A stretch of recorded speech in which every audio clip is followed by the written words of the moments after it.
and just try to be focused this time क्योंकि exam बहुत ज़्यादा पास आ गए हैं. Alright. So the first writer we have, it is Francis Bacon. Apart from that, I guess we have studied A.G. Gardner. Shared link of that. Philosopher, statesman भी था, and he was a writer. And he was often regarded as one of the greatest intellectual figure of the early modern time. और Francis bacon जिस era से या जिस period से belong करता है, दैट इज एलिजाबेथन एज. और Elizabethan age की अगर हम बात करें तो एलिजाबेथन एज का जो टाइम पीरियड है वो रेनेसां से बहुत ज़्यादा इंस्पायर था, आप एक तरीके से कह सकते हैं. रेनेसां के जितने भी एलिमेंट्स हैं, ठीक है, रेनेसां बेसिकली होता है पुनर्जागरण का टाइम. ओके, रेनेसां का जो पीरियड है उससे बहुत ज़्यादा इंस्पायर था वो पीरियड. और एलिजाबेथन पीरियड जो है, it is named after the reign of last Tudor monarch of England, that was Queen Elizabeth one. Okay, तो रेनेसां पीरियड में हम क्या देखते हैं, there is the rise in the concept of nationalism. Nationalism जो है, यानी कि we as a nation, how much we love our nation, हमारे जो वैल्यूज़ हैं टुवर्ड्स अवर नेशन, हमारी पैट्रोटिज्म, ये सारे जो वैल्यूज़ हैं, ये सारे जो कॉन्सेप्ट हैं, बहुत ज़्यादा प्रोमिनेंट होने लगे थे एलिजाबेथन टाइम पे. ओके, और फिर हम क्या देखते हैं कि यहाँ पे एलिजाबेथन टाइम पे, एलिजाबेथन पीरियड में, there is the significant advancement in the realm of navigation and exploration. See again, this is one of the element of renaissance. Okay, कि हमें एक्सप्लोर करना है, फाइंड द अननोन. ओके, ये सारे क्या है, ये एलिमेंट है रेनेसां के. तो इस पीरियड में, एलिजाबेथन एज में, हम क्या देखते हैं कि there is the significant advancement in the realm. Okay, navigation, exploration, India को ढूंढा गया, कोलंबस ने इंडिया को ढूंढा, एंड देन उसके बाद अमेरिका को ढूंढा गया. एंड ये सारी चीज़ें जो हैं, ये एक्सप्लोरेशन के मामले में बहुत ज़्यादा एडवांसमेंट इस पीरियड में हुई थी. एंड उसके बाद हम क्या देखते हैं कि इंग्लैंड की जो रेपुटेशन है एक स्ट्रॉन्ग नेवल फोर्स के रूप में, ठीक है, स्पेनिश अमांडा जो है, बेसिकली इंग्लैंड की जो नेवल पावर है, उसने स्पेनिश अमांडा, जिसे बहुत ही पावरफुल नेवल फोर्स समझा जाता था, उसको स्पेनिश अमांडा को इंग्लैंड की जो नेवी है उसने हरा दिया था. तो इंग्लैंड की जो रेपुटेशन है एक नेवल पावर के रूप में भी बहुत ज़्यादा सामने आ गई. और उसके बाद क्वीन, ये जो एलिजाबेथ वन है, she was pattern of art and literature. तो इस पीरियड में ट्रमेंडस अमाउंट ऑफ लिटरेचर जो है पब्लिश हुआ है, ट्रमेंडस अमाउंट ऑफ राइटर्स जो है वो लिख रहे हैं इस पीरियड में. एंड इन सब चीज़ों का इफेक्ट जो है, चाहे वो किसी पॉलिटिकल अपहीवल की हम बात करें, कॉन्सेप्ट ऑफ नेशनलिज्म की बात करें, रेनेसां के जो एलिमेंट्स हैं उनकी बात करें, इन सारी चीज़ों का जो असर है वो किस पे हुआ है, राइटर्स पे, राइटिंग्स पे, लिटरेरी क्रिएशंस पे, ये सारी चीज़ों का जो इन्फ्लुएंस है हम यहाँ पे देखते हैं. और बेकन की जब हम बात करें बच्चों, तो Bacon himself, he was a scientist. He was one of the most influential thinker of his time. um हाँ, ये ma'am, I have no idea, मैं थोड़ा क्लास ले रही हूँ. हाँ, ओके, सो जब हम बेकन की बात करें तो he he was the one who is often credited with developing the scientific method. ठीक है, उनकी जो अप्रोच थी, बेकन की जो अप्रोच थी, that was empirical approach. Okay, he emphasise on empirical observation, experimentation, in pursuit of knowledge he used to emphasise on observation, empirical observation, basically experimentation, ये सब चीज़ों पे बहुत ज़्यादा उनका फोकस है. ठीक है, कुछ हम बायोग्राफी इनकी देख लेते हैं. He was born in London and he he attended Trinity College, Cambridge. Here he studied. Okay, he become interested in psychology, okay, and science. And इसके अलावा सी क्वीन एलिजाबेथ का जो कोर्ट है उसमें भी इनका एक बड़ा ही अहम, आप एक तरीके से कह सकते हैं, रोल रहा है.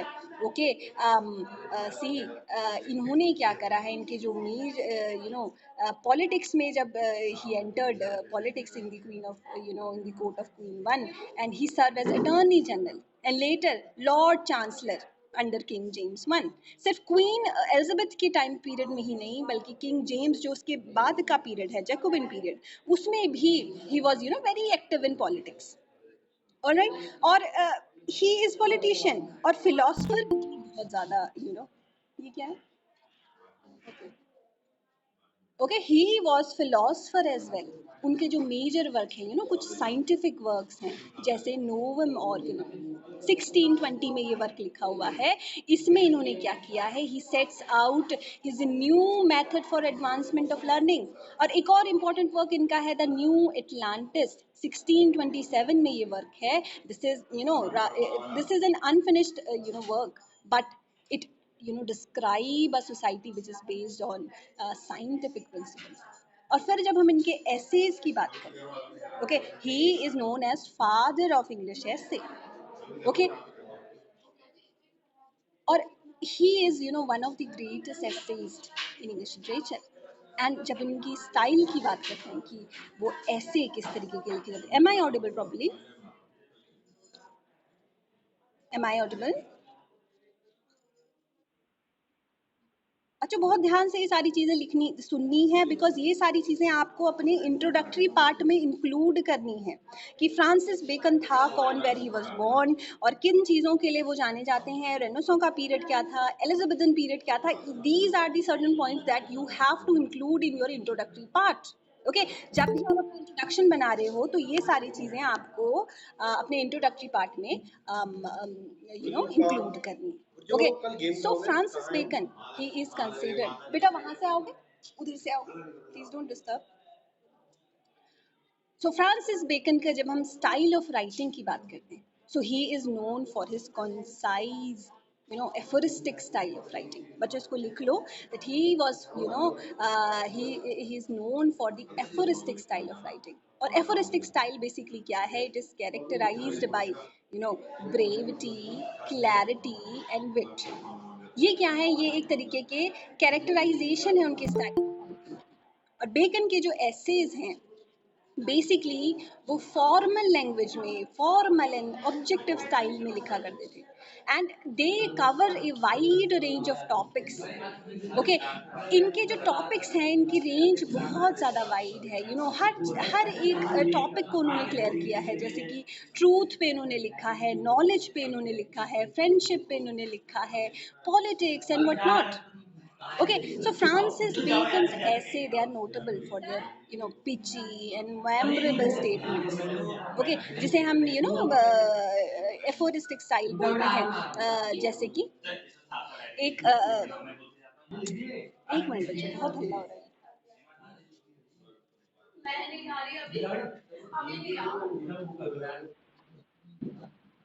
हाँ बेटा, बहुत हल्ला हो रहा है बच्चे यहाँ पे ना, एक सेकंड, एक सेकंड, हाँ, लेट मी पॉज दिस। है, it is famous for his aphoristic style of writing. Okay, his concise aphoristic style of writing. Okay, इसके जो characters हैं वो क्या हैं, brevity, clarity and wit. ये जो तीन elements हैं ये आपको इनकी writing में मिलेंगे। जब ये सब चीज़ें हमें कब पता चलेंगी, when we will read these essay. Okay, so yes, I was talking about topics. तो ये क्या करते हैं, he has he covered wide range of topics, right? It include essay on truth, essay on knowledge, friendship, politics, हर एक area को वो क्या करते हैं, कवर करते हैं। सो इसके हम ये चीज़ें देख लेते हैं, जस्ट वेट। ये देखो कुछ बायोग्राफिकल एलिमेंट हैं in which I will not waste my time, ठीक है। ये सब तुम्हारा थोड़ा सा होमवर्क हो जाता है, that you will read about it, ठीक है। क्या क्या चीज़ें हैं, क्या उसकी लाइफ रही थी, क्या उसकी बायोग्राफी है, that you will read it, okay, when you will compose your notes. और बच्चों नोट कंपोज करना स्टार्ट कर दो, ठीक है। तो we will directly jump into the essays. अब देखो फ्रांसिस बेकन के जो एसेज हैं, दे इवॉल्व्ड इन 3 स्टेजेस। कुछ एडिशंस जो हैं फ्रांसिस बेकन के एसेज के हैं, जो पहला एडिशन है 1597 में ये पब्लिश हुआ था, 1612 में सेकंड एडिशन है, एंड 1625 में थर्ड एडिशन है। Okay, just try to note it down, alright. 1597 का जो पहला एडिशन है उसमें 10 एसेज इंक्लूड करे गए थे। 1612 का जो एडिशन है उसमें 32 ऐसे इंक्लूड करे गए थे, एंड देन फाइनल जो एडिशन है 1625 में था, जिसमें 58 एसेज इंक्लूड करे गए थे, यानी उनके जो कंप्लीट आप एक तरीके से कह सकते हैं कलेक्शन है ऑफ एसेज। और sometime his essay they are called counsels, okay, and they were practical advice on various subjects. See, when you will read these essays, you will find out this thing, that in a way they provide us, you know, practical advice. You know, it just provides us some kind of advice on life. Okay, जिन भी topics पे वो ऐसे लिखते हैं उससे related कुछ ना कुछ एडवाइस हमको मिलती है, that if you will do this then this will happen, okay, if you will do this will happen, things like that, okay, so this is a kind of advice to things. And yes, apart from that, Bacon के जो ऐसे हैं, they are admired for their clarity of expression, okay, depth of insight and practical wisdom. Basically, बहुत ज़्यादा हमें practical wisdom यहाँ पे देखने को मिलता है, and यही एक reason है that they continue to be read and studied by students of literature and philosophy and you know, history. और अभी तक ये जो इसके ऐसे हैं ये relevant है to the contemporary issue and concern. Okay, so this was the thing. So as I have told you that Francis Bacon, he lived during Elizabethan age. Okay, Elizabethan age को I guess है हम discuss करना भूल गए कि कब उसकी date है. Elizabethan age जो है क्वीन एलिजाबेथ वन के रेन के टाइम पे है, यानी कि 1558 से 1603 का ये टाइम पीरियड था. और ये जो टाइम पीरियड था, it was the time of great cultural, political and economic change. Okay, and this was the time when it was marked by flourishing of arts. Okay, flourishing of arts बहुत ज़्यादा हुआ था, यानी कि basically literature, drama और music में बहुत ज़्यादा, you know, enormous creation हुआ था literature, drama and music. और बेकन जो था, he was a prominent figure in Elizabethan court. Okay, ये जो सारी चीज़ें हैं, ये चीज़ तुम लोग पढ़ लेना, ठीक है. ये जो बायोग्राफी है थोड़ी सी देख लेना. आई will share the link of Wikipedia, उसमें से अच्छी तरीके से आप चीज़ें देख लेना, ठीक है. सो हम ये डिस्कस कर चुके हैं कि कैसे वो एक फिलोसफर भी है, कैसे वो साइंटिस्ट भी है, कुछ हमने क्रिएशंस उसकी देखी थी. ये क्या है, ये जो क्रिएशन उसको दिखाती हैं कि किस तरीके से ही वॉज अ साइंटिस्ट, कैसे he was a philosopher and things like that. Okay, so this was the thing, ठीक है. इसमें से कुछ ऐसा चीज़ है जो इंट्रोडक्शन में तुम्हें पूछना है. तुम्हें चीज़ें समझ में आ गई इंट्रोडक्शन में क्या क्या चीज़ें इंक्लूड करनी है, समझ में आ गई, ठीक है. तो ये माइंड में बच्चों जरूर रखना कि आपको अच्छे नंबर गेन करने हैं, उसके लिए सबसे इंपॉर्टेंट होता है इंट्रोडक्शन. क्योंकि कई बार क्या होता है, जो एग्जामिनर होता है वो पूरा नहीं पढ़ता. कोई भी एग्जामिनर, हम भी कॉपीज चेक करते हैं, कोई भी एग्जामिनर आपके पूरे क्वेश्चंस नहीं पढ़ेगा, बट यस, एक एक ग्लांस वो जरूर डालेगा, क्या क्या आपने चीज़ें लिखी हैं, क्या क्या चीज़ें इंक्लूड करी गई हैं, ये चीज़. लेकिन सबसे इंपॉर्टेंट जो होता है आपका इंट्रोडक्टरी पार्ट होता है. तो इंट्रोडक्टरी पार्ट आपका वेल रिफाइंड होना चाहिए, उसमें सारी चीज़ें इंक्लूड होनी चाहिए. ओके, तो आपने क्या क्या इंक्लूड करनी है, आपने बेकन की बायोग्राफी इंक्लूड करनी है, आपने उसका राइटिंग स्टाइल को इंक्लूड करना है. और आप बेटा 10 मिनट बाद आओ, ठीक है, 10 मिनट के बाद आओ. हाँ हाँ, ठीक है, ठीक है, ठीक है, ठीक. ओके, तो आपको उसकी बायोग्राफी इंक्लूड करनी है, आपको उसका राइटिंग स्टाइल को इंक्लूड करना है एंड थिंग्स लाइक दैट, जो भी चीज़ें हमने डिस्कस करी, ठीक है. और ये जो फैक्ट्स हैं अबाउट हिज एसे, कब उसका जो एडिशंस निकले थे उसके एसेस के, कितने, किस एडिशन में कितने एसेस थे, ये भी आप अपने इंट्रोडक्टरी पार्ट में मेंशन कर सकते हैं. या फिर आप क्या करेंगे, जब आप अपने पैराग्राफ वाले क्वेश्चंस के लिए रेफरेंस क्रिएट करेंगे या फिर आप क्रिटिकल कमेंट्स जो करेंगे, उस वाले पार्ट में ये वाले फैक्ट्स आप इंक्लूड कर सकते हैं. ओके, चलो बच्चों, अब स्क्रीन अच्छे से दिख रही है. We will start now. Screen अच्छे से दिख रही है ना? ओके, सो सी, जब हम उसके राइटिंग स्टाइल की बात कर रहे थे या फिर हम ऐसे की बात कर रहे थे, तो Francis Bacon is basically known for his aphoristic style of writing. Aphorism होता क्या है? एफोरिज्म देखो बच्चों, होता है this is a short pithy statement, अब basically which express a general truth or observation. कोई भी ऐसा शॉर्ट पिची स्टेटमेंट जो क्या करता है, किसी भी एक क्या हुआ बेटा, म्यूट कर लो, आवाज नहीं आ रही है क्या? हाँ बेटा, बीच में प्लीज डिस्टर्ब मत करो, है ना, म्यूट कर लो. ओके, तो एफोरिज्म बेसिकली क्या होता है? एफोरिज्म होता है this is A short pithy statement जो क्या एक्सप्रेस करेगा, जनरल ट्रूथ को या फिर ऑब्जर्वेशन को, ठीक है. और जैसे कि कोई एग्जांपल हम देख लेते हैं, नॉलेज इज पावर. ये क्या है? ये एक एग्जाम्पल है किस चीज का? एफोरिज्म का. ये क्या है?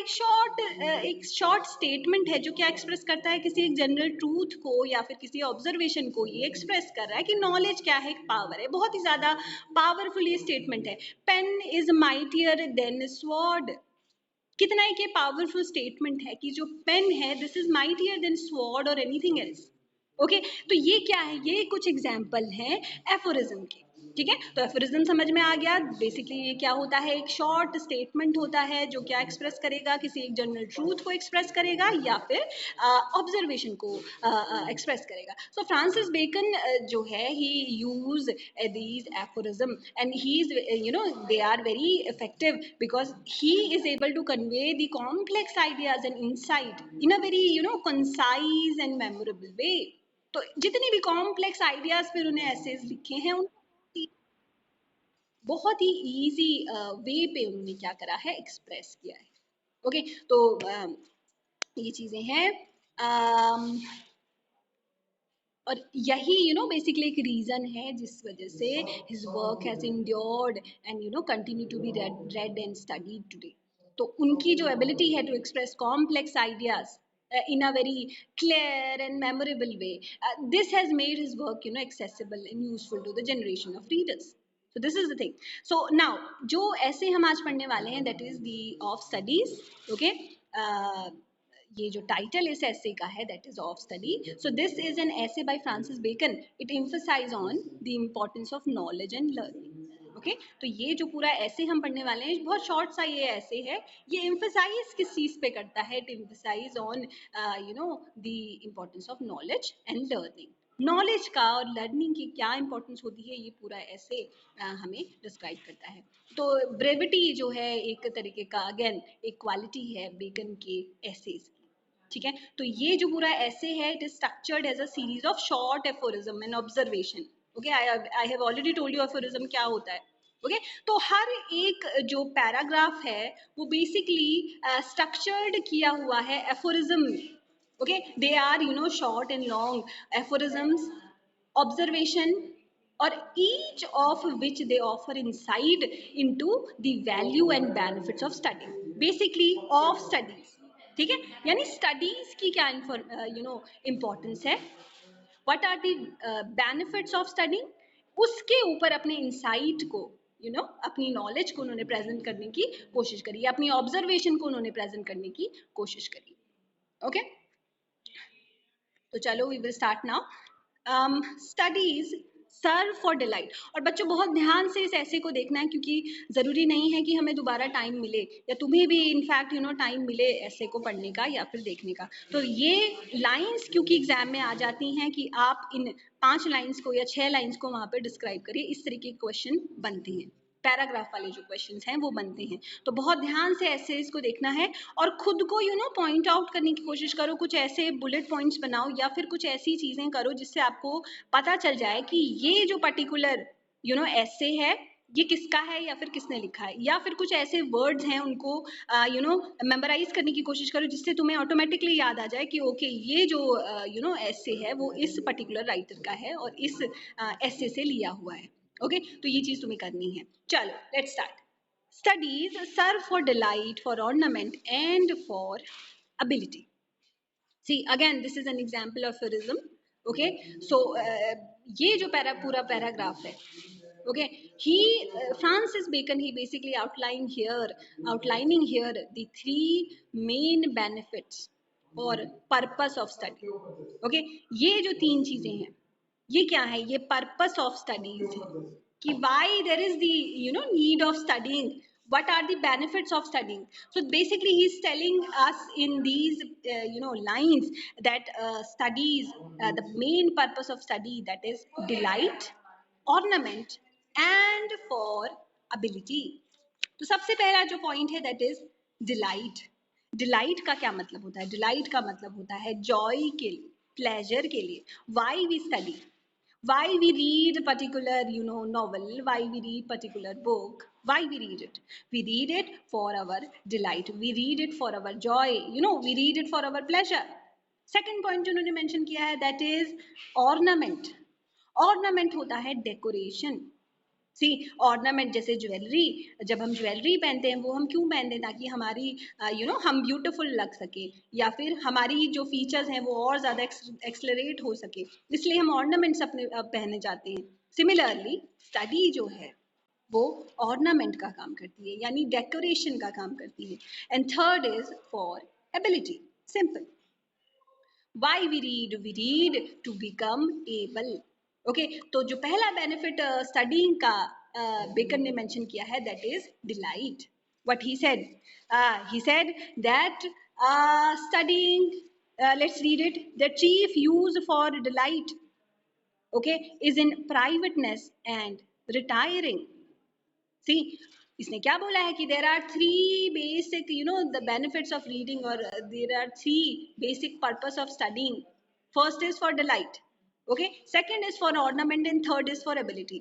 अब उसी को उसने explain करने की कोशिश करी है, दैट कैसे डिलाइट की तरह स्टडी सर्व करती है, कैसे ऑर्नामेंट की तरह स्टडी जो है वो सर्व करती है, या फिर कैसे एबिलिटी की तरह ये जो स्टडीज हैं वो सर्व करती है. Now the first point, the chief use for delight. जब हम डिलाइट की बात कर रहे हैं, यानी कि हम प्लेजर की बात कर रहे हैं या जॉय की बात कर रहे हैं, तो स्टडी कैसे प्लेजर लेके आती है? It is in privateness and retiring. See, studying, it can be, it can bring pleasure and enjoyment to the mind. Okay, पहला जो point है कि study, it can bring pleasure and enjoyment to the mind, and also it can serve as a form of private retreat or personal indulgence. Okay, कि हम क्या करते हैं कि एक ये प्राइवेट अफेयर है, ठीक है, प्राइवेटनेस एंड रिटायरिंग, यानी कि it can serve as a form of private retreat.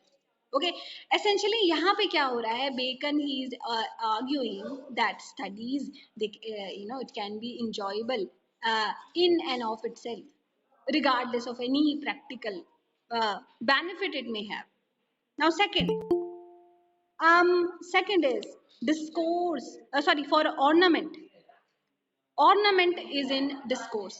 Second जो benefit बेकन ने discuss यहाँ पे किया है, that is ornament. How studies can be, used as a purpose of ornament. Okay, कैसे? Study can enhance one's social and cultural standing, right? When we read, we can, acknowledge the sophistication, or we can achieve greater knowledge and all that. तो यहाँ पे जो ornament है वो किन चीजों को रेफर कर रहा है? It is referring to the ability to engage in intelligence and interesting conversation. उस मतलब बेसिकली क्या होता है, डिस नहीं है तो आप उस चीज के ऊपर कन्वर्सेशन नहीं कर सकते. तो बेकन यहाँ पे बहुत ही ब्रेविटी के साथ, बहुत ही शॉर्ट वर्ड्स में वो ये एक्सप्लेन करने की कोशिश कर रहा है कि when you use study, study can be used as an ornament, because study, it can enhance your knowledge. Okay, it can enhance your ability to engage in some interesting or some intelligent conversation. Okay, and yes, at the same time, when you have a broad base of knowledge, it can enhance your interaction with others. Okay, so इसीलिए ये बोल रहा है that study it also serve as an ornament. ये क्या हो जाता है कि एक्सटर्नल ऑर्नामेंट की तरह आपके आपकी पर्सनैलिटी से ऐड हो जाता है, एक ज्वेलरी की तरह आपकी ब्यूटी को, आपकी कन्वर्सेशन स्किल को इन्हांस करता है. And third thing he said, ability. Ability ये क्या है? सबसे इंपॉर्टेंट बेनिफिट है of studying. He said that studying is essential. Why it is essential? It is in the judgment, he said. He said that study is essential for developing the judgment and skill that are necessary for success. Okay, और ये जो success है ये किसी भी चीज में हो सकती है, बिजनेस में हो सकती है, किसी भी प्रैक्टिकल इंडिवर्स में हो सकती है. ठीक है, तो बेसिकली बेकन यहाँ पे आर्ग्यू क्या कर रहा है, that studying is not only enjoyable and socially valuable, but at the same time it is very necessary, for acquiring the knowledge and abilities. In abilities से क्या होगा, आप अपनी लाइफ में सक्सेस को पाएंगे. Okay, these knowledge and abilities, they are required for success in life. Okay, तो ये जो पूरा पैराग्राफ है बच्चों, ये एग्जाम में आपको एक्सप्लेन करने के लिए आ सकता है कि आप इस पैराग्राफ को एक्सप्लेन करें. तो ये पैराग्राफ सजेस्ट क्या करता है कि स्टडीइंग के क्या है, मल्टीपल बेनिफिट्स हैं, स्टडी के अपने मल्टीपल पर्पसेस हैं. वो पर्सनल एंजॉयमेंट के लिए भी यूज हो सकती है, सोशल एंड कल्चरल इनरिचमेंट के लिए भी यूज हो सकती है, and at the same time practical skill building के लिए भी यूज हो सकती है। तो ये जो पहला पैराग्राफ है ये क्या हाईलाइट कर रहा है, the different benefits of studying.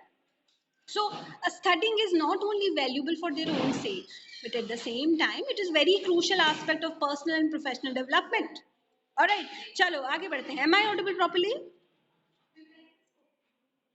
Am I audible? चलो.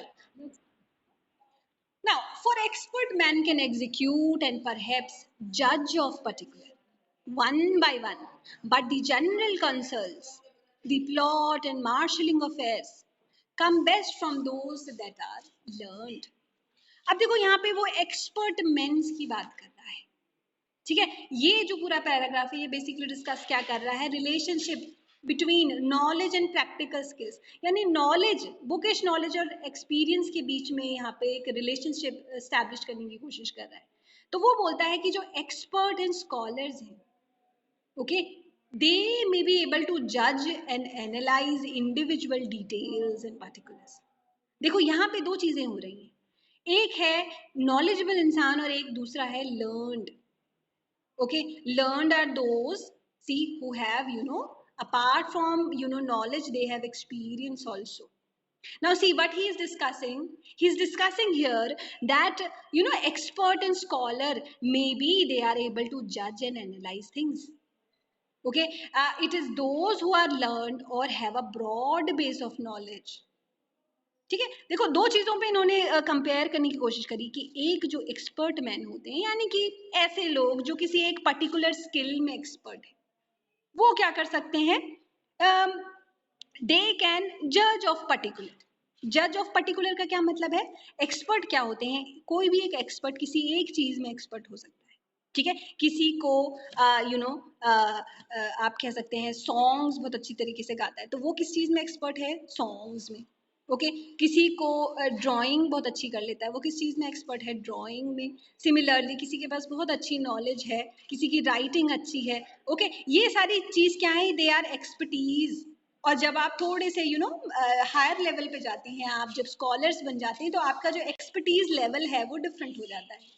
Okay, so these are just basic examples. तो आप किसी एक चीज में एक्सपर्ट हैं, तो वो बोलता है कि जो एक्सपर्ट मैन होते हैं या स्कॉलर्स होते हैं वो जज और एनालाइज कर सकते हैं, but only to a particular things. Okay, they are जज ऑफ अ पर्टिकुलर थिंग्स. लेकिन see, those who are learned or have broad base of knowledge, they are the people who are best suited for managing complex affairs and developing general studies and things. Okay, so he is again focusing here on having broad spectrum of knowledge. Again वो उसी चीज पे focus कर रहा है कि आप जो हैं, आपके पास क्या होनी चाहिए, ब्रॉड बेस ऑफ नॉलेज होना चाहिए. तो ये देखो तुम्हारे लिए भी अप्लाई होता है. सिर्फ ये नहीं करना है कि आपने अभी एग्जाम देना है तो इसलिए पढ़ रहे हो, ये नहीं करना. आपने क्या करना है, नॉलेज लेने के लिए पढ़ाई करनी है. क्योंकि किसी भी कॉम्पिटिटिव एग्जाम्स में आप जाते हो, यही चीज़ें रिपीट होती हैं. चाहे आप पॉलिटिकल साइंस पढ़ रहे हो या फिर हिस्ट्री पढ़ रहे हो या इंग्लिश लैंग्वेज या लिटरेचर पढ़ रहे हो, चीज़ें वही सारी रिपीट होती हैं. तो it is important to have a broad base of knowledge. तभी आप क्या कर पाएंगे, you will be best suited for managing complex affairs. अपने व्यूज दे पाओगे, अपनी फिलॉसफी जनरेट कर पाओगे. So this is what he is trying to say here. Okay, तो यहाँ पे ये बात कर रहा है कि प्रैक्टिकल अफेयर्स जो कर सकते हैं, marshalling of affair he said. Okay, the plot and marshalling of affair, he said that it comes best from those who are learned. Okay, those people, you know only those people who are engaged in practical affairs, they should have comprehensive and well rounded education. उनके पास comprehensive and well rounded education होनी चाहिए. इसी education के base पे क्या हो पाएगा, डीपर अंडरस्टैंडिंग हो पाएगी of principle and dynamics. Okay, when there are complicated situations. Okay, so again वही चीज वो बोल रहा है कि एजुकेशन कैसे हेल्प करती है इंडिविजुअल को to develop critical thinking, problem solving skills. ये सारी चीजें क्या है, नेसेसरी हैं फॉर सक्सेस. ऑलराइट, नाउ अब ये जो पैराग्राफ है ये भी बहुत ज्यादा इंपॉर्टेंट है क्योंकि ये भी कई बार एग्जाम में आ जाता है. To spend too much time in studies is sloth. To use them too much for ornament is affectation. To make judge wholly by their rules is the humor of scholar. सी ये जो lines हैं ये जो aphorism है यहाँ पे ये बहुत ज़्यादा इंटरेस्टिंग है. He said that if you spend too much time in studying you are basically a sloth. See आप क्या कर रहे हैं हर एक अपने जो इंपॉर्टेंट काम है उसको छोड़ के आप बस पढ़ाई में लगे हुए हैं. You are using studies as an excuse. Sloth देखो तुमने एनिमल होता है उसको उसको ढूंढना गूगल करना what is basically a sloth. वो क्या है एक बहुत ही स्लो एनिमल है हर चीज बहुत धीरे धीरे कर रहा है. तो बेसिकली यहाँ पे जो स्लॉथ है ये एडजेक्टिव की तरह यूज हुआ है. उसकी जो लेजीनेस है उसको शो करने की कोशिश करी गई है कि when you spend too much time in study you become a sloth. See, if you are spending too much time in studies or just using your knowledge for ornamental processes, वो कहता है कि excessive focus अपनी study पे अगर आप कर रहे हो तो it lead to sloth और laziness. Okay, and that using knowledge purely for social status. दूसरा क्या बोल रहा है to use them too much for ornaments, this is affectation. अगर आप क्या कर रहे हैं अपनी नॉलेज को कैसे यूज करने हैं ऑर्नामेंट की तरह यूज कर रहे हैं तो ये एक एफेक्टेशन बन जाता है. यानी कि यू आर शोइंग ऑफ. आप नॉर्मल कन्वर्सेशन कर ही नहीं सकते. एफेक्टेशन बच्चों बेसिकली क्या होता है this is simply an attempt to assume or exhibit your knowledge. So that will become an affectation. यानी कि आप आपस में फ्रेंड्स कन्वर्सेशन कर रहे हैं but at the same time you are using too much of your knowledge for everything. Okay, so this is what affectation is. तो यहाँ पे ये जो पैराग्राफ है ये क्या बता रहा है कंपेयर करने की कोशिश कर रहा है कि आपको स्टडीज करनी है but again there are limitation to things. If you are spending too much time just in study you will become lazy. और अगर आप क्या कर रहे हैं ऑर्नामेंट की तरह उसे यूज कर रहे हैं ओके यानी कि एक ज्वेलरी की तरह एक एक्सटर्नल एबिलिटी की तरह बहुत ज़्यादा उसे यूज कर रहे हैं तो it will become an affectation. And at the same time if you are judging things based on these bookish rule, again he said this is the humor to scholar. Humor to scholar, that humor to scholar का क्या मतलब है this is a foolish thing okay to do, that you are completely depending upon the rules, the bookish rules to judge something. So again, this is the incorrect thing. This is not the correct thing to use. This is not the correct thing. Now, तो ये यहाँ पे देखो basically argument क्या है इसका. Again इसका argument यही है कि क्या होना चाहिए एक बैलेंस होना चाहिए नॉलेज एंड प्रैक्टिकल एप्लीकेशन के बारे में. When you are studying too much और उसमें आप उस बुकिश नॉलेज को प्रैक्टिकल एप्लीकेशन आप नहीं कर रहे हैं again this is incorrect he said. Okay, knowledge जो होती है वो असेंशियल है किस चीज़ के लिए साउंड जजमेंट के लिए but at the same time practical experience और कॉमन सेंस भी इम्पॉर्टेंट है. So in other words knowledge जो है वो वैल्यूबल है पर at the same time success के लिए प्रैक्टिकल अफेयर्स का जो है this is not the sole determinant. Okay, so this is what he is trying to say here. Now, they perfect nature and are perfected by experience. See, ये line भी बहुत ज़्यादा important है कि you are perfected by experience. See, bookish knowledge valuable है but at the same time experience की भी उतनी ही ज़्यादा value है. Now, he said in the next line he talk about nature. Okay, they perfect nature and are perfected by experience. See, इस lines में इन lines में ये क्या डिस्कस करने की कोशिश कर रहा है he is discussing the relationship between natural ability. जब यहाँ पे ये नेचर की बात कर रहा है ये basically he is trying to say he is trying to talk about natural abilities a person have. Okay, they are perfect nature. That means that you know natural abilities, यहाँ पे देखो उसको एक्सप्लेन करने की वो कोशिश कर रहा है कि जो नेचुरल एबिलिटीज होती हैं they are like natural plants, they just need pruning and by studies and study themselves do give forth direction to much at large except they be bounded in by experience. See, every individual, they have some natural abilities, and what Francis Bacon is trying to say in these lines is that these natural abilities, they are enhanced, you know, by study and experience. Okay तो यहाँ पे ये क्या argue करना चाह रहा है कि जो नेचुरल एबिलिटीज होती हैं they are just like plants. Okay, plant से देखो ये कंपेयर करने की यहाँ पे कोशिश कर रहा है कि जैसे जो प्लांट्स होते हैं they can grow and develop on their own, similarly जो नेचुरल एबिलिटीज़ होती हैं उनको भी क्या ज़रूरत होती है, कल्टिवेट करने की ज़रूरत होती है, शेप करने की ज़रूरत होती है. और कल्टिवेशन और शेपिंग कैसे होगी, it will be through study and education. Okay तो जिस तरीके से हम प्रूनिंग करते हैं, प्रूनिंग यानी कि आप यू नो प्रूनिंग क्या होता है कि जैसे हम प्लांट्स की कटाई करते हैं, छटाई करते हैं और उसको एक अच्छा सा शेप देते हैं ताकि प्लांट्स ब्यूटीफुल लग सकें, इसी तरीके से जो इंडिविजुअल्स होते हैं, जो स्टूडेंट्स होते हैं या कोई भी एक इंडिविजुअल है, उनको रिफाइन करने की ज़रूरत है, उन्हें अपनी नेचुरल एबिलिटीज़ को इम्प्रूव करने की ज़रूरत है. और ये सारी चीज़ें कैसे होंगी, it will happen only through study and education. It is only through study and education individual can develop their skills, they can deepen their knowledge and expand their perspective about life. Okay, तो study basically क्या करती है, study can perfect nature, okay, by helping individual to realize their full potential. Okay, तो यही basically यहाँ पे ये कहना चाह रहा है. ओके इतना चीजें समझ में आ गई, ये चीज समझ में आई, ठीक है. तो बेसिकली हम इस पूरे ऐसे में यही चीजें पढ़ने वाले हैं कि why studies are important, how they are important, what are the purpose of studies, what are the benefits of studies, what are the different type of studies that will help you in things.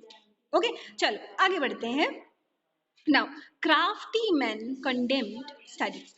Simple men admire them. Again, ये जो lines हैं बहुत ज़्यादा important होती हैं क्योंकि ये exam में आ सकती हैं. Crafty men condemn studies, simple men admire them, and wise men use them. Okay, for they teach not their own use, but that is a wisdom without them. And above all, won by observation. Now, crafty men.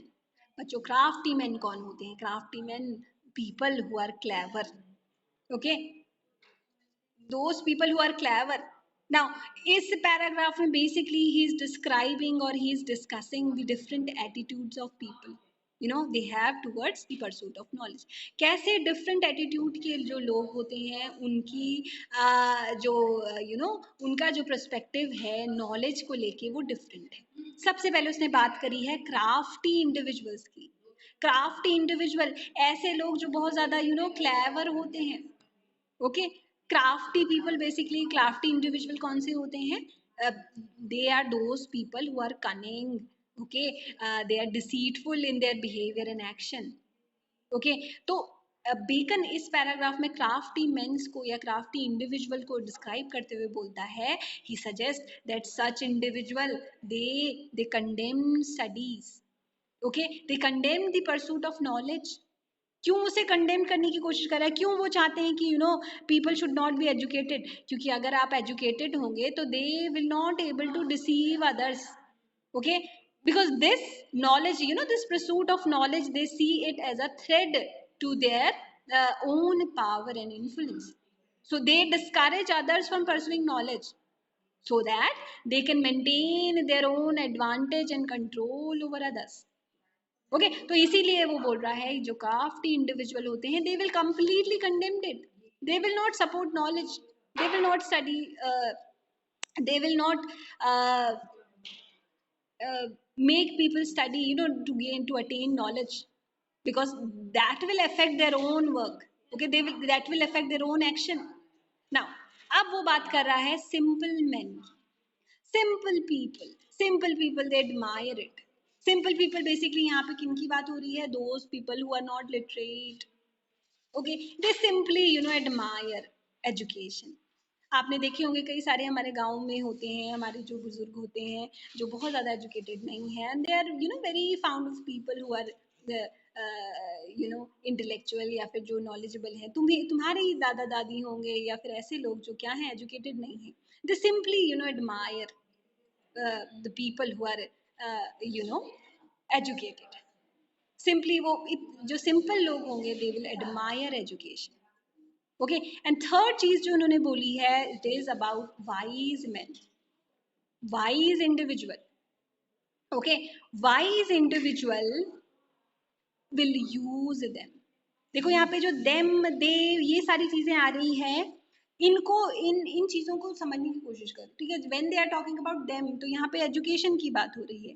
Again जब ये दे की बात हो रही है तो यहाँ पे वाइज. हाँ बेटा, स्क्रीन दिख रही है ना? आवाज कट तो नहीं रही? कट के आ रही है? साफ आ रही है ना? हाँ, ठीक है. तो देखो जब यहाँ पे देम दे ये इस तरीके के प्रोनाउंस यूज हो रहे हैं तो इस चीज को ध्यान में रखो कि ये किन के लिए हो रहे हैं, कंफ्यूजन नहीं करना है. अब देखो यहाँ पे लिखा है wise man use them. Use them का क्या मतलब है? यहाँ पे जो देम है वो स्टडीज के लिए यूज करा है. यहाँ पे उसकी नेक्स्ट लाइन में लिखा है for they teach not their own use. तो मैंने इसकी लैंग्वेज. हाँ बेटा, क्या हो रहा है? क्या हो रहा है बेटा?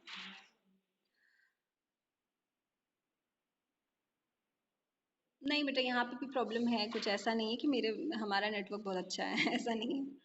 चलो आगे बढ़ते हैं. Now they teach not their own use but that is a wisdom without them and above them won by observation. See observation पे कितना ज्यादा इनका फोकस है. रीजनिंग, ऑब्जर्वेशन की जब आप बात कर रहे हैं तो आप रीजनिंग की बात कर रहे हैं, आप अपने माइंड को यूज करने की बात कर रहे हैं.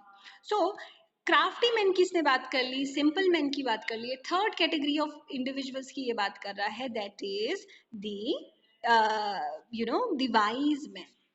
अब यहाँ पे वाइज मैन की ये बात करते हुए बोलता है that the people who are wise, okay, the people who are intellectual, people who are intelligent, they actually use this knowledge. Okay, because they understand this thing that this knowledge can be a valuable tool for gaining wisdom. Wisdom को attain करने के लिए, understanding को attain करने के लिए education की जो वैल्यू है, ये जो वाइज मैन है, these wise individual, they understand this thing. Okay, so Bacon देखो यहाँ पे सजेस्ट क्या कर रहा है कि जो ट्रू वैल्यू ऑफ एजुकेशन है, it is not in the knowledge itself but rather it is in the wisdom that is gained through the application of that knowledge. और ये जो विजडम है आप इसे कैसे अचीव करते हैं? It is won through observation. Okay, it is won through reflection. It is won through careful consideration. Okay, so यहाँ पे वो क्या बोल रहा है? Ultimately this is a product of experience rather than the mere intellectual study.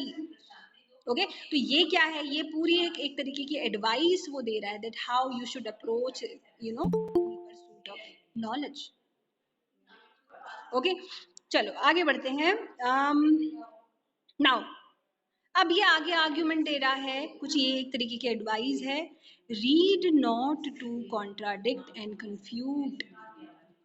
Okay, ये क्या है? ये एक तरीके की एडवाइस है, how you should approach the pursuit of knowledge.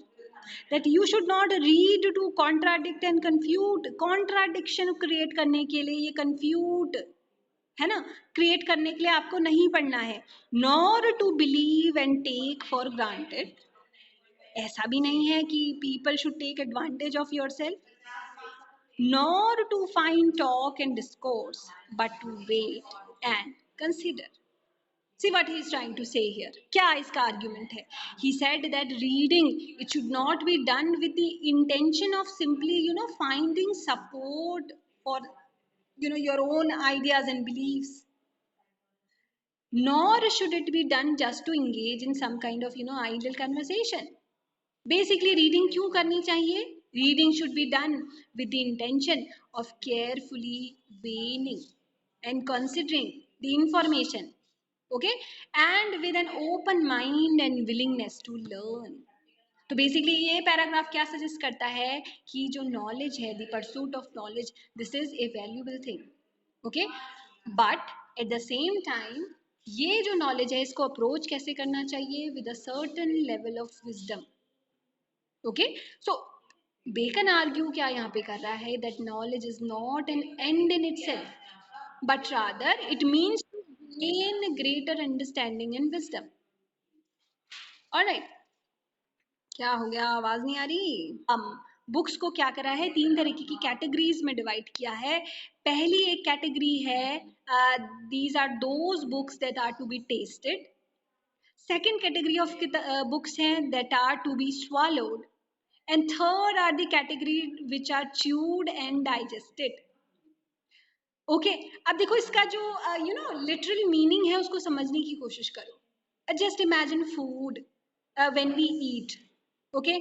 हम क्या करते हैं? फूड जो है, फूड को 3 तरीके से हम फूड को एंजॉय करते हैं। सबसे पहले हम टेस्ट करते हैं, okay, how the food is tasting, okay, it is good or not, what then there are certain kind of foods जो हम क्या करते हैं? swallow कर लेते हैं बस, because we are not particularly interested in eating those things, those kind of foods, और हम उसे क्या कर रहे हैं? जल्दी जल्दी swallow कर रहे हैं। अगेन ये क्या दिखाता है? हमारा डिसइंटरेस्ट दिखाता है, क्योंकि we are not interested in eating those kind of food, क्योंकि हमें अच्छा नहीं लग रहा। And there are third category of food. देखो हम लोग बस एक रैंडम एग्जाम्पल ले रहे हैं यहाँ पे, ठीक है, just to make an better understanding. And there is certain food which we enjoy, we chew it properly, and क्या होगा? Obviously when we chew it any kind of food properly तो अच्छी तरीके से digest होगा और उसके जो advantage हैं आपको आपकी body में मिलेंगे। ओके, सो बुक्स को भी उन्होंने इसी तरीके से डिवाइड किया है। He said that there are certain category of books which are only to be tasted। इसका क्या मतलब है? it means there are some category of books which are meant only to be read in parts, okay. कुछ ऐसी किताबें होती हैं जिन्हें सिर्फ कुछ पार्ट्स में पढ़ना चाहिए, जैसे कि रेफरेंस बुक हैं या फिर एसेज के कलेक्शंस हैं, okay. Second category of books, he said that there are certain books which are to be tasted. इसका क्या मतलब है? इसका मतलब है कि जो रीडर्स हैं वो सिंपली क्या करेंगे? They will read these books, okay, reader can simply they can sample different section। कोई उसमें ज़रूरत नहीं है कि उसके पूरे किताब को पढ़ा जाए, लेकिन सिंपली हम क्या कर सकते हैं? उसके कुछ सेक्शंस को पढ़ सकते हैं। देखो किस तरीके से एनालॉजी क्रिएट करने की कोशिश करी है कि जो कुछ बुक्स हैं जिन्हें हमें सिर्फ टेस्ट करने की ज़रूरत है। इसका क्या मतलब है? कि ऐसी किताबों को सिर्फ हमें पार्ट्स में पढ़ने की ज़रूरत है, डिटेल्ड में उसमें उसके हर एक चीज़ को पढ़ने की ज़रूरत नहीं है, सिर्फ हमें पार्ट्स में पढ़ने की ज़रूरत है। कुछ किताबें जो टेस्टेड, इसका क्या मतलब है? कि रीडर क्या कर सकता है? सिंपली डिफरेंट सेक्शन उसकी पढ़ सकता है, इंटायर बुक पढ़ने की जरूरत नहीं, इंटायर वर्क को पढ़ने की जरूरत नहीं। But there are third category of books. ये जो थर्ड कैटेगरी की किताबें हैं ये बहुत इंपॉर्टेंट होती हैं, okay. They are to be swallowed। swallowed जो है, अगेन ये क्या है? एक तरीके का मेटाफर है। ये क्या यहाँ पे कहना चाह रहा है कि ये जो बुक्स हैं ये किस चीज के लिए बनी होती हैं? That you should read it completely. देखो किताबें हम क्यों पढ़ते हैं? To attain knowledge, simply, okay. In order to attain knowledge, इसमें इन्होंने 3 तरीके की किताबें रखी हुई हैं, that how certain category of books you should read it, how there are other category of books that you should read, and how there are third category of books that need to be swallowed। यहाँ पे जो swallowed का क्या मतलब है? it means that you should read it completely, okay, you just need to swallowed it, you should read it completely, but not much with too much detail or close examination। ये जो category of किताब books हैं they are very informative और entertaining, but उसको they are not necessarily profound है या फिर it is difficult to understand. अब जो फाइनल कैटेगरी ऑफ बुक्स की ये जो बातें कर रहे हैं, जो फाइनल कैटेगरी ऑफ ये जो बुक्स हैं, if they are need to be chewed and digested, यानी कि ये जो तीसरी कैटेगरी है, ये वो किताबें हैं that require the most attention and engagement from the reading. ये ऐसी किताबें हैं which are which offer deeper insight and required careful analyse and consideration. So he just suggests this thing, Bacon just suggests this thing that these books, they should be read wholly. Okay, they should be read wholly with diligence and attention so that the writer can fully comprehend, okay, and internalize their ideas. ठीक है, तो इसका क्या मतलब है, there are 3 category of books. कुछ किताबें ऐसी होती हैं जिसको सिर्फ सिंपली आपने बस उसके जो मेन चीज़ें हैं उसे पढ़नी है, उसमें बहुत ज़्यादा डीप घुसने की ज़रूरत नहीं है. Okay, they are meant to be read in parts. कुछ ऐसी किताबें होती हैं जिन्हें आपको सिंपली कुछ सेक्शन उसके पढ़ने होते हैं, पूरा इंटायर वर्क पढ़ने की ज़रूरत नहीं है. And then there is the third category of final category of books जिसमें आपको सबसे ज़्यादा अटेंशन देने की रखने की ज़रूरत है, क्योंकि ये वो किताबें होती हैं जो आपके आपकी फ़िलॉसफी को जनरेट करती हैं, आपके आइडियाज़ को जनरेट करती हैं, है ना. तो इसीलिए वो बोलता है कि इस कैटेगरी की जो किताबें हैं उनको आपको अच्छी तरीके से पढ़ना चाहिए. You should read it Holi. Okay, अब तुम्हारा होमवर्क क्या है कि तुम्हें ढूंढना है कि कौन सी ऐसी कैटेगरी ऑफ बुक्स हैं जिन्हें आपको पार्ट्स में पढ़ना चाहिए, या फिर उन्हें आपने स्वॉलो करना चाहिए, या फिर आपने उन्हें च्यू या फिर डाइजेस्ट करना चाहिए. चलो, कोई एग्जाम्पल मुझे दे सकते हो, कौन सी ऐसी किताबें हो सकती हैं? ओके, कोई example? Yes, am I audible? क्या हो गया?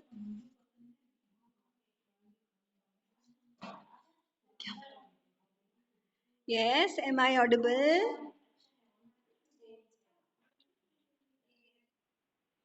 हाँ बेटा, कोई एग्जाम्पल्स हैं इसके, वरना ये होमवर्क की तरह से लेना और ठीक है ऐसे पढ़ लेना. चलो बच्चों, आगे बढ़ते हैं. ओके, अब बेटा एक चीज और करना आप लोग, जब ये क्लास खत्म हो जाएगी तो आप लोग गो थ्रू करेंगे दिस होल ऐसे. Okay, I will definitely share some links, या फिर कुछ ऐसे PDF I will share with you all, जिससे आप क्वेश्चंस बनाएंगे, या फिर आंसर्स इसके क्रिएट करेंगे. देखो, बहुत सिंपल से इसमें क्वेश्चन बनेंगे. एक तो समरी का बन सकता है, या फिर एफोरिस्टिक स्टाइल ऑफ राइटिंग का बन सकता है. सिंपली 1-2 क्वेश्चन ही इसमें बनेंगे. ओके, लेकिन जब ये क्लास खत्म हो जाती है आपको समरी लिखनी है अपने वर्ड्स में, या फिर आप गूगल की हेल्प भी ले सकते हैं, लेकिन समरी ज़रूर इसकी क्रिएट करनी है.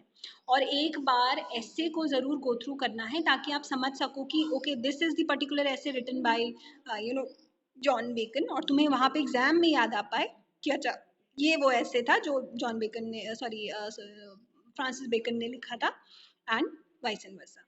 ऑलराइट, चलो आप आगे बढ़ते हैं. कहाँ पे हम थे? ना,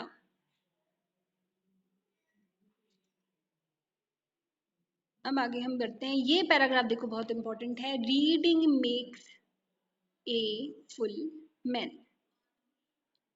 okay, reading make the full man. बच्चों दिख रहा है, स्क्रीन दिख रहा है ना? चलो, now reading makes a full man.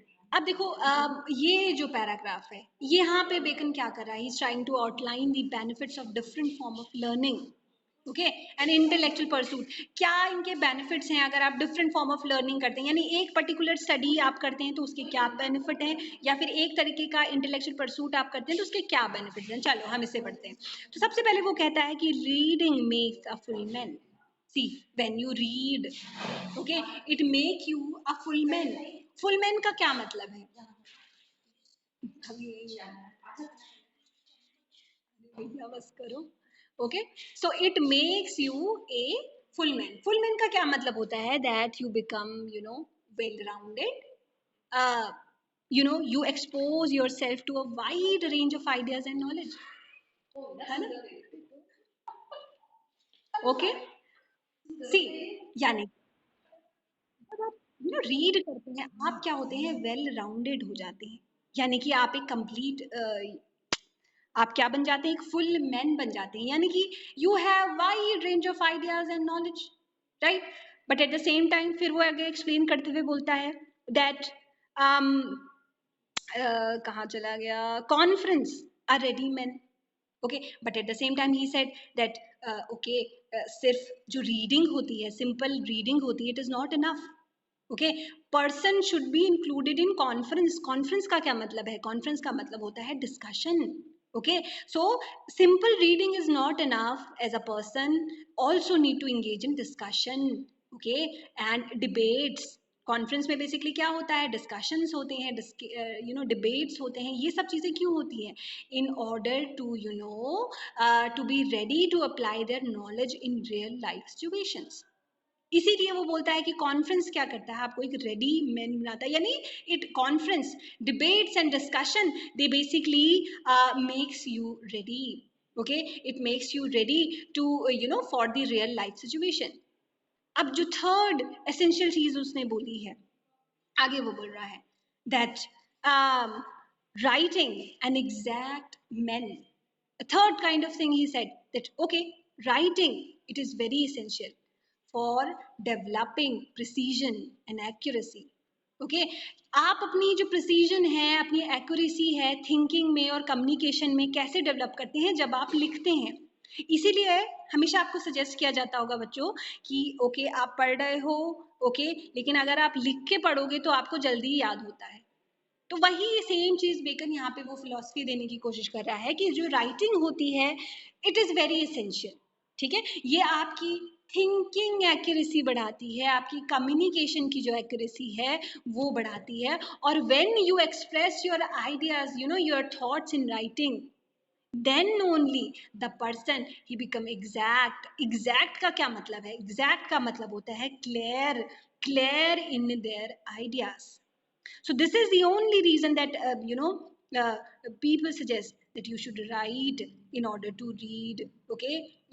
writing भी इतनी important है जितनी reading important है, and at the same time conference भी important है, यानी कि debates भी important है, discussions भी important है, in order to create new ideas। and therefore if a man write little, he need to have a great memory, okay. अब देखो यहाँ पे ये थोड़े से ना फिलोसफिकल से अंडरटोन यहाँ पे इन्होंने देने की कोशिश करी है। अब वो सजेस्ट कर रहे हैं that different field of study, it has different benefits. Next paragraph से जो बेनिफिट्स हैं, हर एक different study field of study के जो डिफरेंट बेनिफिट्स हैं वो उनको प्रोवाइड करने की कोशिश कर रहे हैं। Now he said that if a man writes little, he need to have a good memory, ठीक है। सी, ये तीन चीजें इन्होंने बताई कि रीडिंग जो होती है आपको फुल मैन बनाती है, कॉन्फ्रेंस से आप रेडी मैन बनते हैं, राइटिंग से आप एग्जैक्ट मैन बनते हैं। अब इन तीनों चीजों को कंपेयर करने की कोशिश कर रहा है कि if you are lacking in certain things, यानी कि आप अगर लैक कर रहे हैं किस चीज में, if you are writing little, यानी कि आप अगर लिख नहीं पाते हैं तो आपकी अच्छी मेमोरी होनी जरूरी है। अगर आप कन्फर लिटिल कर पाते हैं तो you need to have a present wit. और अगर आप पढ़ना पसंद नहीं करते तो आपको कनिंग होने की जरूरत है। तो ये सारी जो आइडियाज हैं, why he is trying to provide these ideas, see, in order to make you ready for the real life situation। So see, reading help us, writing help us, debating और conferencing help us, ओके। अगर इन तीन चीजों में से कोई एक area में आप लैक कर रहे हैं तो आपके बाकी दोनों एरियाज जो हैं वो जो एरियाज हैं वो ज्यादा स्ट्रॉन्ग होने चाहिए। So this is what he's trying to say, this is what he's trying to explain or argue in this certain paragraph। Now आगे बढ़ते हैं। हिस्ट्रीज, सी, जिसकी मैं बात कर रही थी कि कैसे डिफरेंट फील्ड ऑफ स्टडी इनके डिफरेंट डिफरेंट बेनिफिट्स हैं। अगर आप हिस्ट्री पढ़ते हैं, सी, हर एक पर्टिकुलर सब्जेक्ट को उन्होंने बताने की कोशिश करी है यहाँ पे राइटर ने कि अगर आप हिस्ट्री पढ़ते हैं तो उसका क्या बेनिफिट है। अगर आप हिस्ट्री पढ़ रहे हैं तो हिस्ट्री आपको विजडम प्रोवाइड करती है, ओके। हिस्ट्री आपको क्या बनाती है? आपको वाइज बनाती है, बिकॉज आपके पास जब हिस्ट्री से रिलेटेड हर एक तरीके की नॉलेज है तो that means you are wise enough to जज थिंग्स, जज situations. So it just provides you wisdom. अब अगर आप पोइट्री पढ़ रहे हैं तो it promote wit. C, when you are writing poetry or you are reading poetry, you become witty. अगर आप मैथमेटिक्स पढ़ रहे हैं तो आप सटल हो जाते हैं, ओके आप इंटेलिजेंट हो जाते हैं, आप क्लेवर हो जाते हैं, यानी आप शार्प हो जाते हैं मैथमेटिक्स की अगर आप पढ़ रहे हैं। अगर आप फिलॉसफी पढ़ रहे हैं, okay he talk about natural philosophy. Natural philosophy का क्या मतलब है, ये साइंस की बात कर रहा है कि अगर आप साइंस पढ़ रहे हैं तो साइंस पढ़ेंगे तो क्या होगा, natural philosophy he said deep. Deep का क्या मतलब है, natural philosophy it promotes depth of understanding.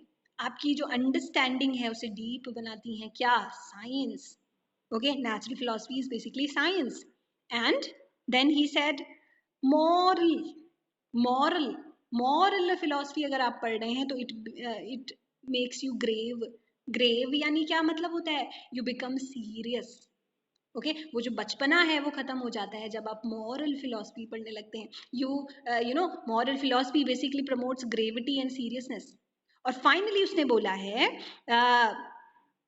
Logic and रेट्रोइक। जब आप लॉजिक एंड रेट्रोइक पढ़ते हैं then you are able to contend. Logic और रेट्रोइक आपको क्या हेल्प करते हैं, लॉजिक और रेट्रोइक आपको हेल्प करते हैं to argue effectively. Okay so अब जो है ये क्या है, एक तरीके का कंक्लूडिंग पैराग्राफ है। यहाँ पे इन्होंने लैटिन फ्रेज का यूज किया हुआ है, if you can see abeunt studia in mores. इसका क्या मतलब है, it means studies pass into an influence manners. Okay क्या ये सजेस्ट करने की कोशिश यहाँ पे कर रहे हैं that learning and intellectual pursuit, okay ये सब क्या करती हैं, आपकी नॉलेज को, आपकी एबिलिटीज को तो इन्हांस करती हैं, एट द सेम टाइम आपके कैरेक्टर को, आपके बिहेवियर को भी शेप करती हैं। ओके तो चलो फाइनली हम कंक्लूजन की ओर बढ़ रहे हैं। नहीं, देयर इज नो स्टोन और impediments in the wheat but may be wrought out by fit studies. See, इस paragraph में what he is trying to suggest that you know any kind of limitation या any kind of obstacle if a person have in their intellectual or mental ability तो it can be, see इन्होंने लिखा ना stone and impediment। impediment का मतलब होता है obstacles। if there are you know impediment basically क्या होता है, कोई रुकावटें हैं या फिर कोई limitations है किस चीज में, in the wit। विट का क्या मतलब है, विट का मतलब है कि किसी पर्सन की जो इंटेलेक्ट होती है, wit is basically the mental abilities. तो he said that if there is any kind of limitation, any kind of obstacles in a person intellect or mental abilities, तो इसे हम कैसे ओवरकम कर पाएंगे, through the appropriate study and exercise. कई certain studies हैं, कई सारी ऐसी एक्सरसाइज हैं जिससे क्या हो सकता है, ये जो ऑब्स्टिकल्स हैं, ये जो लिमिटेशंस हैं हमारी इंटेलेक्ट डेवलप करने में, हमारी मेंटल एबिलिटीज को डेवलप करने में, उन एक्सरसाइज से आप उन लिमिटेशंस को खत्म कर सकते हैं। जैसे कि यहाँ पे देखो उन्होंने बड़े अच्छे से एग्जाम्पल्स दिए हुए हैं। Bowling is good for the stone and reins. क्या एग्जाम्पल दिया है, सबसे पहले उन्होंने बॉलिंग का एग्जाम्पल दिया है। Bowling this is a game, okay ये किस चीज के लिए अच्छा है, स्टोन एंड रेन्स के लिए। ओके आपको जो किडनी स्टोन हो जाता है या किसी भी तरीके का स्टोन हो जाता है उसके लिए आपको कौन सी एक्सरसाइज करनी है, ही सेड बॉलिंग।